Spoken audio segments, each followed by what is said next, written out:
Pengertian analisis kredit pada anggota. Kata kredit berasal dari bahasa Latin yaitu credere, yang berarti percaya atau to believe atau to trust. Oleh karena itu, dasar pemikiran persetujuan pemberian kredit oleh bank atau koperasi pada seseorang atau badan usaha adalah sebuah kepercayaan.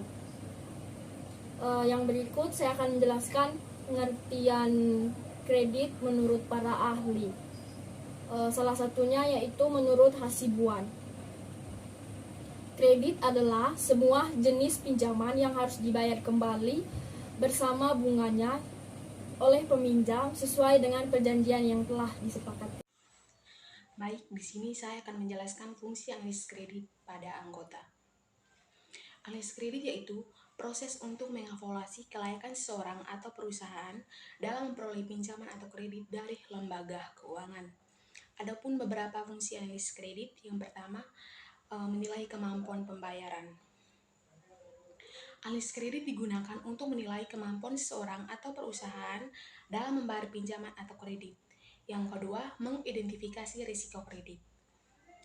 Analisis kredit juga digunakan untuk mengidentifikasi risiko yang mungkin timbul dalam memberikan pinjaman atau kredit kepada calon peminjam. Dan yang ketiga, memutuskan persetujuan kredit. Hasil dari analisis kredit akan digunakan sebagai dasar untuk memutuskan apakah pinjaman atau kredit akan disetujui atau ditolak oleh lembaga keuangan. Dan yang keempat, menetapkan jumlah pinjaman dan tingkat bunga.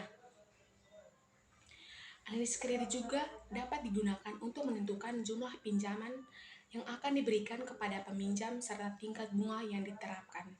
Dan yang kelima, mengelola kredit yang ada. Analisis kredit tidak dapat digunakan untuk mengevaluasi calon peminjam, tapi untuk memantau dan mengelola kredit yang diberikan. Jadi, dengan melakukan analisis kredit dengan baik, lembaga keuangan dapat mengurangi risiko kreditnya dan menyediakan pinjaman atau kredit kepada peminjam yang layak dan mampu membayar. Hal ini juga dapat membantu menjaga stabilitas lembaga keuangan secara keseluruhan. Prinsip 5C dalam pemberian analisis kredit kepada anggota. Nah, jadi teman-teman, mungkin prinsip 5C ini tidak asing lagi bagi teman-teman. Tapi di sini saya akan menjelaskan secara detail mengenai kelima prinsip ini. Prinsip 5C sangat penting dalam pemberian analisis kredit kepada anggota. Kelima prinsip ini terdiri dari yang pertama, karakter. Karakter akan menjadi kriteria awal yang akan dinilai. Pihak kreditur akan melakukan wawancara untuk menilai sikap hingga latar belakang dari calon debitur. Yang kedua, capacity, merupakan kemampuan pihak debitur untuk melunasi kredit yang diajukan.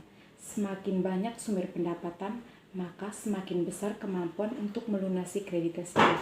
Yang ketiga, kapital, merupakan kriteria bagi debitur yang mengajukan pinjaman.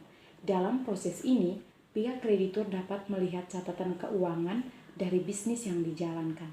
Yang keempat, ada kolateral, merupakan jaminan yang akan diserahkan oleh calon debitur kepada kreditur. Jaminan ini dapat berupa aset yang dimiliki oleh si calon debitur.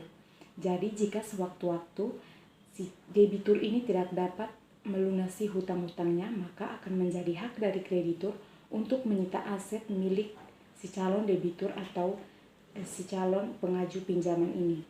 Dan yang kelima adalah condition atau kondisi, merupakan kondisi ekonomi dari pihak pengaju kredit atau debitur. Kondisi ekonomi ini dapat menjadi acuan apakah si pengaju kredit mampu membayar kredit yang diberikan oleh pihak kreditur. Kondisi ekonomi yang kurang stabil akan menjadi pertimbangan untuk memberikan persetujuan kredit. Nah, kira-kira itu saja penjelasan singkat mengenai prinsip 5C. Semoga dapat bermanfaat untuk teman-teman. Di sini saya akan menjelaskan tentang analisis pemberian kredit pada anggota. Baik, sebelum itu saya akan menjelaskan tentang tugas seorang kredit analisis. Seorang analisis harus bertanggung jawab untuk melakukan analisis kredit sesuai dengan prinsip-prinsip yang telah ditentukan. Di sini ada beberapa tugas seorang kredit analisis. Yang pertama, analisis keuangan. Melakukan analisis terhadap laporan keuangan pelanggan atau peminjam untuk mengevaluasi keuangan mereka. Yang kedua, penilaian risiko kredit. Mengevaluasi risiko kredit dengan mempertimbangkan faktor-faktor prinsip riwayat kredit, mampu membayar kestabilan pendapat dan aset yang diberikan sebagai jaminan.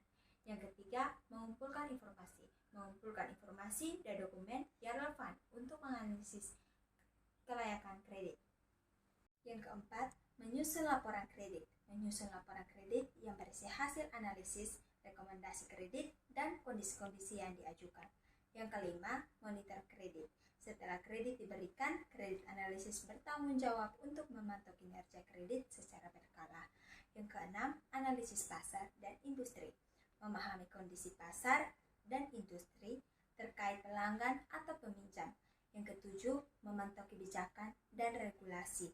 Mengikuti perubahan kebijakan dan regulasi terkait kredit yang diberlakukan oleh otoritas keuangan.